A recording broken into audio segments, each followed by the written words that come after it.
خیبر پختونخوا کے سرکاری ملازمین اسمبلی چوک پشاور میں پینشن اصلاحات کے خلاف سراپا احتجاج ہیں۔ سرکاری ملازمین نے سڑک کو بند کر دیا ہے۔ ان احتجاجی ملازمین کے کیا مطالبات ہیں اور یہ کون سی اصلاحات ہیں، اس بارے میں مزید جانتے ہیں وہاں موجود ڈان نیوز کے نمائندے زاہد امداد سے۔ جی زاہد، بتائیے گا مظاہرین کے کیا مطالبات ہیں؟ جی بالکل، اس وقت اسمبلی چوک پشاور میں موجود ہے جہاں پر سرکاری ملازمین جو ہے اپنے مطالبات کے حق میں سراپا احتجاج ہے۔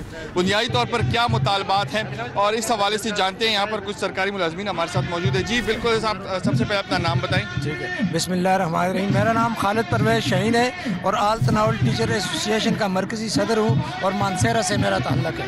آج یہ جو مظاہرہ ہے بنیادی طور پر مطالبات کیا ہے اور کون سی ایسے اصلاحات ہے جس کے خلاف آج آپ سراپا احتجاج ہیں؟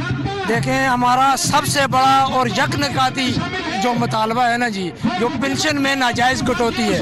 عرصہ دراز سے IMF کے ایجنڈے پر مختلف بہانوں سے بہت مختلف سالوں میں کٹوتیاں شروع ہیں۔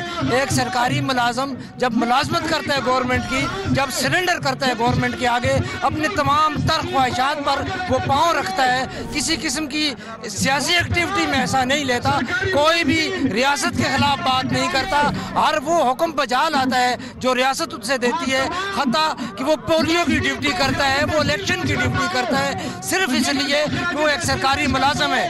اور کیوں کرتے ہیں سرکاری ملازمت؟ کہ جب وہ بوڑھا ہو جاتا ہے، جب وہ ریٹائر ہو جاتا ہے تو اس کو پنشن کی آڑ میں اس کے اور اس کے بچوں کے لیے ایک آسرا ہوتا ہے، ایک رقم ملتی ہے جس سے وہ اپنے خاندان کو پال سکتا ہے۔ اب جب حکومت اسی آسرے کو ختم کر دے گی، اسی چیز کو پنشن کو ہماری ختم کر دے گی، تو ہمیں میرا خیال ہے پھر کسی قسم کی سرکاری ملازمت کرنے کی ضرورت بالکل بھی نہیں ہے۔